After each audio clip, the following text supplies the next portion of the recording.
Hey, everybody, welcome to today's episode of John Has Trust Issues, where I discuss issues relevant to the world of authorization and zero trust in a short amount of time. It used to be a couple of minutes, but it's grown. I'm John Martinez. I'm the technical evangelist at StrongDM, and I am very honored and very pleased to have with us today Jason Rebholz, who has a long list of things that you do, and we'll touch on that a little bit. But he is a CISO. He is also, I think, more famously, the Teach Me Cyber guy. And he actually runs a newsletter that I subscribe to. And I think everybody in the world that's in cybersecurity should subscribe to the Weekend Bite. And that's the weekend newsletter. So obviously a very, very busy person. So we'd love to touch on that for sure. I think the one thing that sticks out, Jason, when I looked at your LinkedIn posts, is all the awesome animated gifs that you put on your on your post, man. They're so much fun.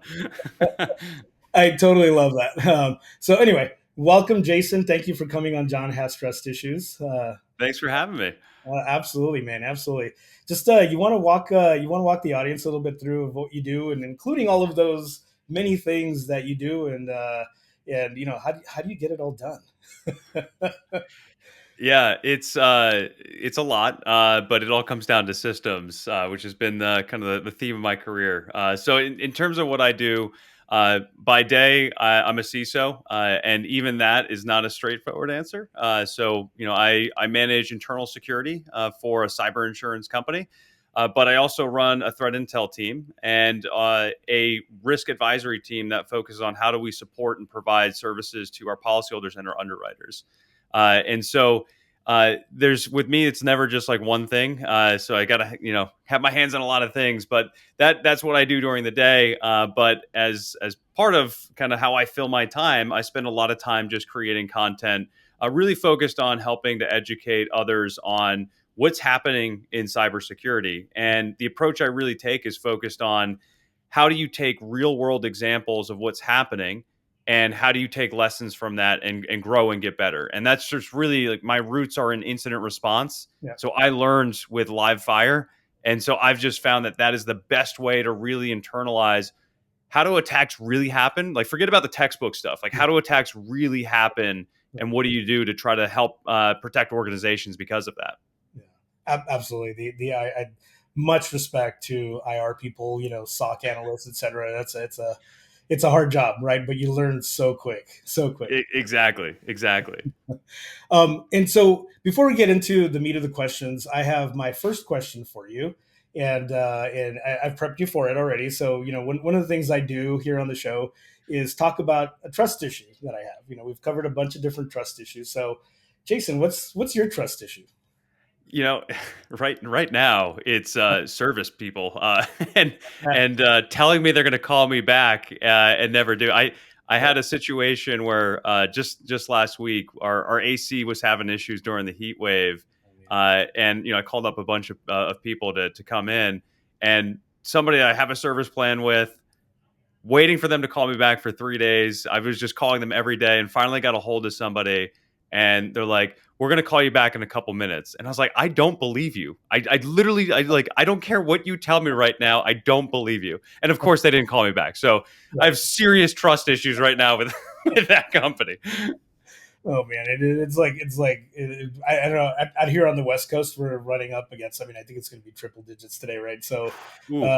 yeah, the thing is, I was in DC a few weeks ago, and out on the East Coast, and it was just we're not used to the insane amount of humidity, so I can only guess that Yeah, not fun to be in humidity without that without a much heat functioning and AC. that much humidity, totally get it, totally get it. So let's dig in. I basically want the audience to hear from Jason, right? And so I do have a few questions that I want to ask you. So in my travels of late, so I'm very public on LinkedIn about a lot of the traveling I've done in the last few weeks, last couple of months, and I had the fortune to talk to quite a few CISOs in my travels, and I would say that a common thread that I ran across when I chatted with CISOs, especially the ones that are more in regulated industries, the ones that are more in government type scenarios or working with the government. was zero trust, which is a big, that's a big term for us here at Strong DM, right? And so, Mhm. so to you as a CISO, right, and even in your travels as a content creator, what does zero trust mean to you? So I tend to really focus in on more of the continuous validation of zero trust. And what that means for me is it's not enough to accept, somebody telling you who they are is who they are. And it's not enough to accept that once they actually authenticate and you authorize them to do and access whatever it is, that's good enough. Right, Right. And so for me, trust really comes down to how are you constantly paying attention to what is happening from the very beginning to validate and not take anything for granted, right, and really dig into, okay, is this person really who they say they are, right, and then are they accessing the things that they should be accessing, and when do things change from that, right, right? And a lot of that is based on how I just grew up in the industry in incident response. And so you know in in the current state of security, when somebody can just steal something like a session cookie, why am I going to trust the fact that even that you authenticated before, that you're still you, right? right, And in the age of info stealers, where everyone's credentials are getting stolen left and right, why am I going to trust that you entering your credentials is enough? And then depending how you have MFA set up, hopefully you're going phishing resistant here. But with prompt bombing, it's just spamming people to try to get them to push accept, like right, it's just not enough anymore. And so it's like that continuous thing from the very beginning all the way through. Let's assume that compromise is going to happen with your account. Then it becomes, okay, is the person who we think you are actually using this account, and are you doing some things that feel a little funky and are like outside of your typical day-to-day activities? I want to know about that. I want to know about that as soon as possible so that we right, can take corrective action. So zero trust to me is that continuous monitoring and really saying, right. I trust you, but I'm still going to verify you. Right, right. I'm going to be one of my episodes here on the show is I'm going to be talking about a little bit of my travels on zero trust, and I think and I'd love your thoughts on this. Is like a lot of things in our industry, we go through the hype cycles, and zero trust I think reached peak hype a couple of times, and I personally I'll talk about it in a future episode, but I think it's like we have gone through the recent trough of disillusionment, right? And I think we're kind of coming back from all of those highs and lows, and in the whole zero trust world, where it's like, does it mean can I just buy a firewall and I'm good, right? So Mhm. what's your opinion, your views on kind of that hype cycle, like many others in our world, right? Yeah, I think it's right. It's almost like we've created a bit of a drain where it's like we're keep circling around it, and like it's like a clock. Like eventually we'll get it right twice, twice a day, sort of thing. Uh, but I think that people have just become confused with it because it is a very broad term, and it Right, does mean so many things to so many people. Which is why I'm so glad that you're asking these questions, right? Because somewhere between the hundreds of conversations you're having, there's probably a line of truth that pops out as this is like the general understanding. And so I personally believe that the core philosophies mhm, behind, at least that I extract from zero trust, are the things that matter more than the buzzword. right, And so that's where, if like we can really latch onto it and find how do we implement these philosophies with tooling, right? Because you can't right, do it without it. uh, let's really figure out what that is and focus in on that versus get caught up on a name. Because I look at it as a philosophy, not necessarily an actual solution in of itself. right. Got it. Um, Switching gears a little bit, and coming back to your days in incident response, and what you write a lot about these days, right? You can't go very far throwing a stone, and there's a breach here, and that turned into something really bad that cost the company millions and millions of dollars in yeah, in ransomware, right? So you write a lot about these breaches that are happening, that have happened, as a CISO. So asking you to put your CISO hat on, what keeps you up at night? Or maybe I should ask it in reverse. what allows you to have a better night's sleep with all of that stuff that's happening?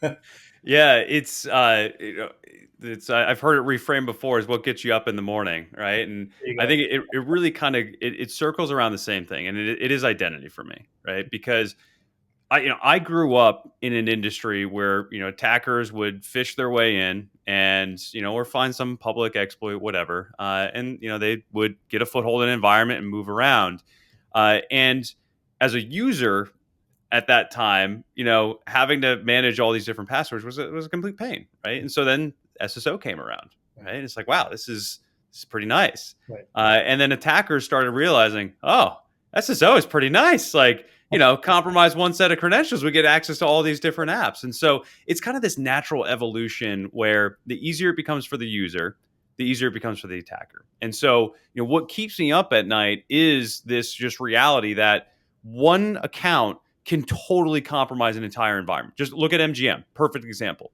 right? One account got phished because of some really good social engineering and just took over their entire environment. That is terrifying, Right, right? Now, what gets me up in the morning though is we can secure these accounts, right, right? And like I feel like we're living through like this rare moment in cybersecurity right now where passkeys has come into play, and it's like that rare opportunity as a security person where you go, I can make this more secure yeah, and I can make my users' lives easier. right, Like every security team should be dunking on this right now because you just don't get these opportunities because security is always this place of no, and it's just like more restrictions are put in place. It's like we can solve so much right, just from the authentication piece of putting passkeys in place and eliminate almost an entire class of security issues, via phishing and man in the middle, adversaries in the middle, that sort of thing. yeah. So like that's the thing that, man, if you don't have that in place right now, what a good starting point. Oh, absolutely, absolutely. Um, since you started publishing, um, what breach or incident has stood out for you? So Of yeah, of it's the many, many, many that you've covered, right? right. Yeah, it's who are your favorite children, sort of thing, right? It's the most recent one is Snowflake, and I would put that as one of the ones that's most interesting to me because it just highlights what I think are some of the key risks today, right? So what do we know with Snowflake? Well, you had info stealer malware that got installed on customer systems. You have people that were able to go in and access these Snowflake accounts without MFA, right? So it's really stressing the importance of why MFA is important. And it's an area where you can see the impact of just a single set of stolen credentials, where you have entire databases containing hundreds of millions of records of PII for individuals that are just gone, right? If that doesn't summarize the current threat landscape, I don't know what does, right? And so for me, it's not exciting because of the damage that's been caused from it, right? That's we don't want to celebrate that by any means, but these are the types of use cases that pop up where as a CISO or any security leader, whatever it is, anyone that pays attention to security says, what can I learn from this, right? And so it's like, well, MFA is important, right? Info stealers are a new threat, new old is new again sort of threat, and so we got to pay attention to this. And like this is where like the buzz phrase of attackers don't hack in, they log in. Right. That's the state of security today, and so like it's just a really good case study that we all could learn from. Yeah, absolutely. I love that. Absolutely. So let's switch gears a little bit. What's a day in the life of Jason like? How do you have time for all of this stuff, man? So I teased this at the beginning with systems. So I'm just a very regimented person. So I get up early. I'm up at 5:15. I'm walking the dog. I'm working out 6 to 7 a.m. every day. I get in, start kind of eat my breakfast and get going. Start with my work. Do my 9 to 5. And then typically, that 5 to 7 time frame, I'll be looking at different content, doing research, writing some stuff up. I'll usually write a LinkedIn post the night before, or if I can, I'll do some 2 or 3 days in advance. And it's just like constantly kind of keeping up to date on what's happening, what's important, what do I need to be thinking about. And then usually Saturday mornings, I'm writing a newsletter, just kind of summarizing everything. And it's my life is going to be boring to a lot of people, but for me, it's pretty good. I like it. Yeah, I don't think those of us that enjoy your animations, that you put on your posts, that you don't think you lead a boring life. Absolutely not. That's, I mean, that's the fun part is, after you write something up, you're like, okay, I gotta find the perfect gift for this. Right. There you go. Switching again a little bit, but keeping on that same thread, right? It's there's a lot of people around us, and I think I've got a gray beard here, right? So I've been around the block a few times. What advice would you give budding security pros that are either wanting to be CISOs or wanting to have a more public profile on LinkedIn or Reddit or what have you, right? Or things like that, right? What would be your pieces of advice? I know there's more than just one, but what would be your pieces of advice there? Yeah, I mean, two different things there, right? One, if you're looking to become a CISO, like the first thing I ask everybody that goes down that route is why, right? It's not for everybody. A lot of people chase a title. I used to do the same thing, and then you realize that it's not the title; it's the actual job and the day to day of what you're working on. And so, I think to be a successful CISO in any company, it's less about the technical skills. They're important. I don't want to discredit those, but it's more about the people skills. And so, learning to effectively communicate, learning to understand the language of your different business units, finance, engineering. Those things are so important because a lot of what you're going to do as a CISO is kind of crossing these bridges. And sometimes you're airdropping yourself into unknown territory, and you have to build these relationships in order to get things done. And so, I think for anyone, communication and relationship building is one of the most important things.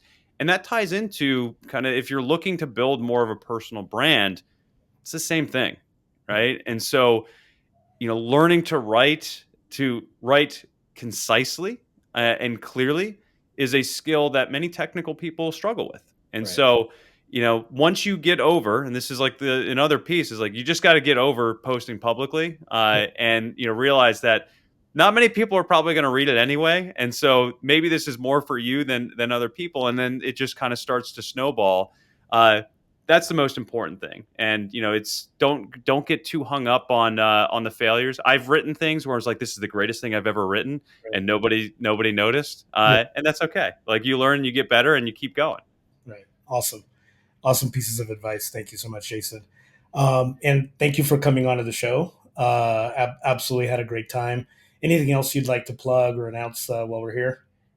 I mean, you did a great job of plugging my newsletter. So I'll just echo that: is sign up for the Weekend Bite. It's a really easy way to kind of keep up to date on what's happening in cybersecurity, and you get some fun gifts along the way. So sign up for that. Absolutely. It's as a security professional myself, it's a great reference. I love reading it. So No, I appreciate that. thank you so much for that service. Appreciate it. Yeah. Well, that's it. That's another episode of John Has Trust Issues. This episode was brought to you by StrongDM, the modern access management platform that enables continuous zero trust authorization for all your infrastructure. Thank you very much.